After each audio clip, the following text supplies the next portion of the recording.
안녕하세요, 김세희 원장입니다. 긁히거나 또 까지거나 습진이나 화상을 입는 등의 흉터가 생기면 이 흉터가 색소로 남는 경우가 많습니다. 그래서 오늘은 이런 바디 흉터로 인한 색소에 대해서 이야기해 보려고 합니다.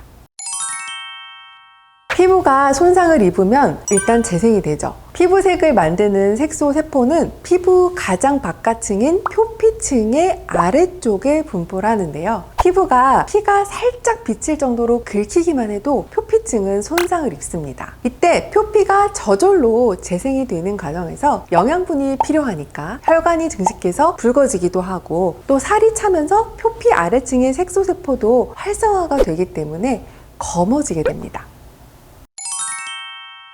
보통 재생이 느린 부위가 색소 침착도 잘 생기는데요. 피부의 재생 능력은 혈관이 많고 촉촉한 손, 발바닥, 또 입안, 점막 등이 좋은 편이고 또 피지선이 많은, 즉 기름 분비가 활발한 얼굴이 상대적으로 좋은 편입니다. 이에 반해서 혈액순환이 좋지 않고 또 건조하고 피지 분비도 많지 않은 부위들은 흉터와 색소 침착이 잘 남는데요. 대표적으로 팔이나 다리, 배나 등 부위가 되겠죠. 특이하게도 이 부위들 중에서 아랫부분, 예를 들어서 상지보다는 하지나 발등, 또 상완보다는 하완이나 손등에 더 색소가 잘 남는 경우가 많습니다. 또 색소 침착의 측면에서 한 가지 더 고려할 점은 피부 색깔인데요. 흑인이 백인보다 색소 침착 가능성이 높고 같은 사람의 신체 안에서도 자외선에 노출돼서 피부가 상대적으로 검은 부위에 침착 가능성이 훨씬 높습니다.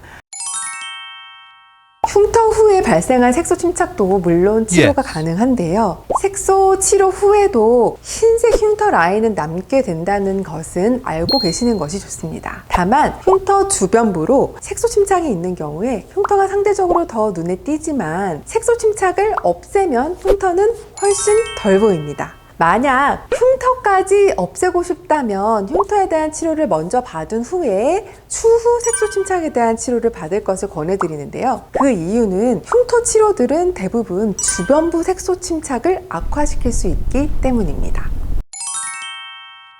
제가 두 케이스를 보여드릴 건데요. 첫 번째 케이스는 겨드랑이 액취증 수술 후에 수술 라인에 색소 침착이 남은 경우입니다. 이분의 경우는 색소 침착 치료 후에 수술 흉터는 크게 눈에 띄지 않을 것으로 예상이 되어서 색소 침착에 대해서만 치료를 했고요. 다음과 같이 색소 침착 치료 후에 흉터 라인은 거의 보이지 않게 되었죠. 두 번째 케이스는 무릎 상처인데요. 넘어져서 시멘트 바닥에 쓸리면 보통 이렇게 되는 경우가 많죠. 색소가 빠지면서 흰색 흉터가 드러나고 있죠. 하지만 이러한 흉터는 프랙셔널 레이저 등으로 크게 개선시키기는 어렵기 때문에 우선 흉터 치료가 큰 의미는 없다고 판단을 해서 색소를 호전시켜서 눈에 최대한 덜 띄게 만드는 데에 목표를 두었습니다. 가장 중요한 것은 빠른 상처 회복입니다.